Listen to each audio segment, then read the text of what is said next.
Hey everybody, I'd like to welcome you to my YouTube channel, Slantfish, and my name's Sam, and I'd like to tell you a little bit about myself first.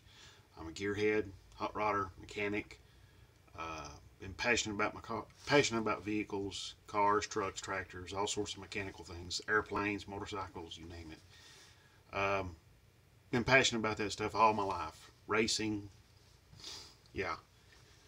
Anyway, I'd like to tell you, now that I've told you a little bit about myself, let's get on with the video. I'd like to tell you a little bit about what you need to know about information. Now, in this day and age, we have all kinds of information at our fingertips. We can go online, we can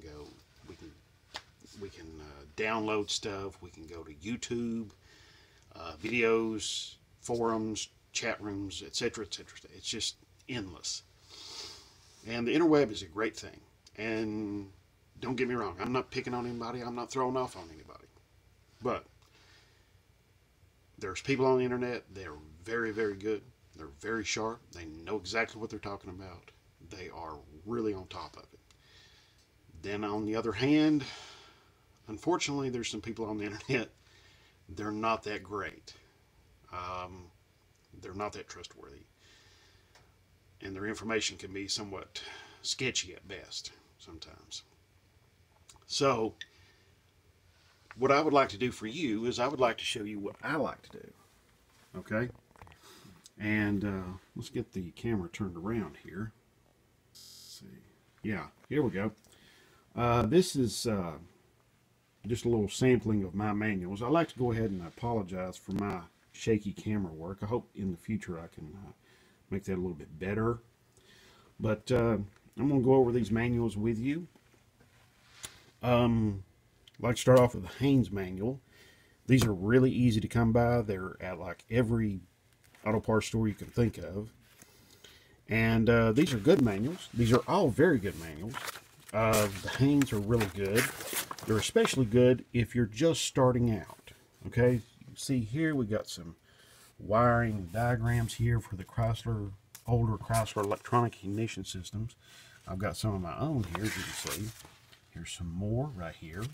Okay, and lots of really super good information in this. You know, we talk about the intake removal and install on the, as you can see, the Dodge Magnum engines, which is really, really good. It's a very good book. Use it several times myself.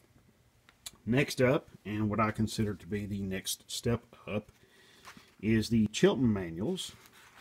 These are really good. These are a little bit better in my opinion, and seem to have more information, seem to be a little more detailed. Okay, as you can see here, we have some wiring diagrams, have that information in there.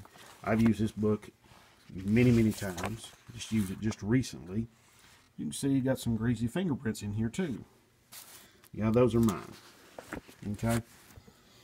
The next step up is the Motors manual. This one in particular is a manual that deals with several different manufacturers.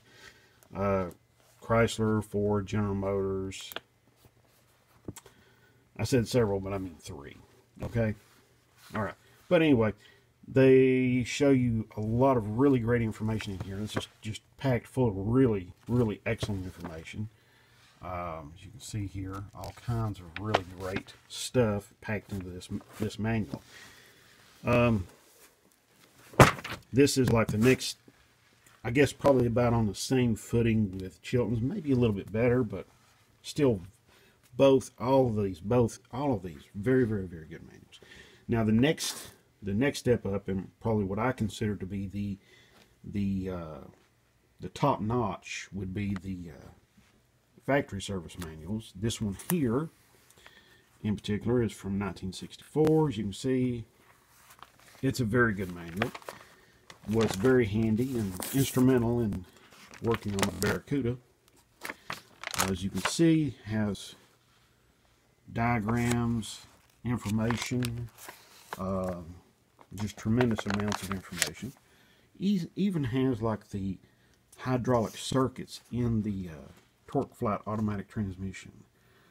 I mean, the great thing about these factory service manuals like these and these, all of the factory service manuals are written for, produced, and for your car by the people that made your car. And which is really cool. Now, as you can see, I have the Polara Monaco service manual from '69. And I also have this kind of manual like this right here.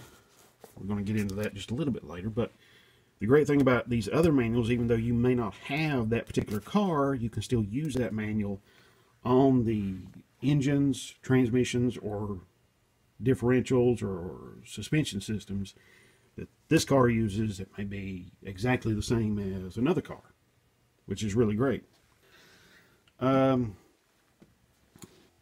This one here in particular is, as you can see, I've used this one a lot. This is about 6-cylinder engines, and this one pertains to the Slant 6. And use this book here quite a bit.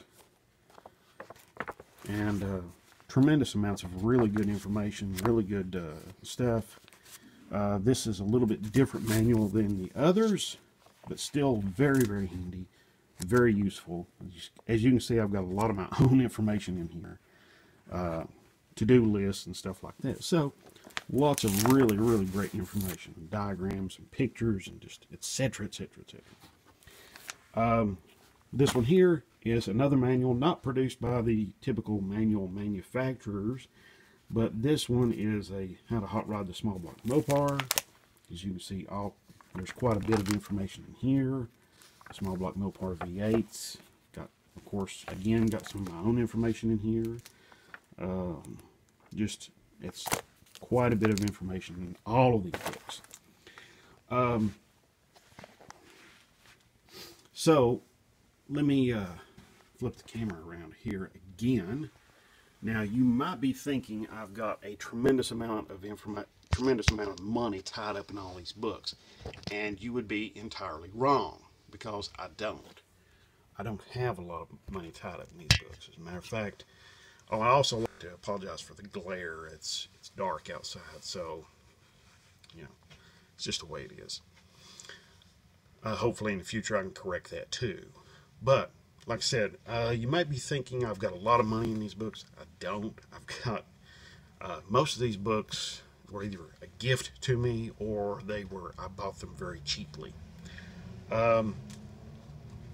This one, $12. Yeah, quite a bit cheaper than what it was brand new. Some of these factory service manuals. As a matter of fact, all of them I've got. The one from 1964 was free, come in a parts car, came with the parts car. Couldn't beat that. The other manuals here that you saw were about $5 each at a used bookstore.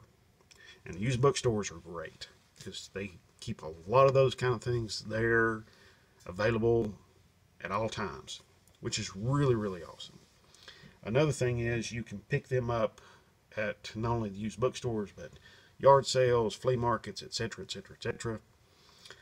Also, too, you can pick up some of these factory service manuals brand new now from companies like Year One. They're reproducing some of them.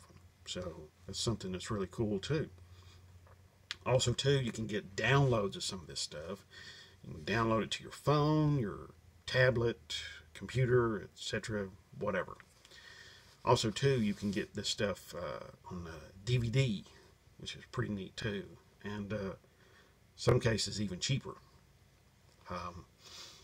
One company called Bishko Motor Books, I believe that's who makes those.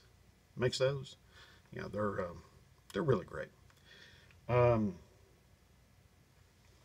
Again, not picking on anybody, not picking on the internet or YouTube or anything like that. Just saying, hey, why, if you're going to work on this stuff, why take the chance? Why go through all of that work to build a car, to build an engine, to do all of that stuff to it with information that's kind of questionable? Why risk it?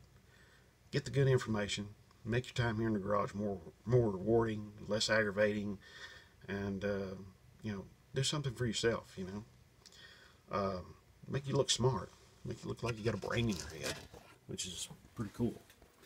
But anyway, just like to say thank you, and thank you for tuning in and watching. And if you like this video, give it a thumbs up. If you want to subscribe, that's great too. And got any questions or even creative criticism, be sure to put it in the comments down below. Thank you very much, and see you later. God bless. Bye-bye.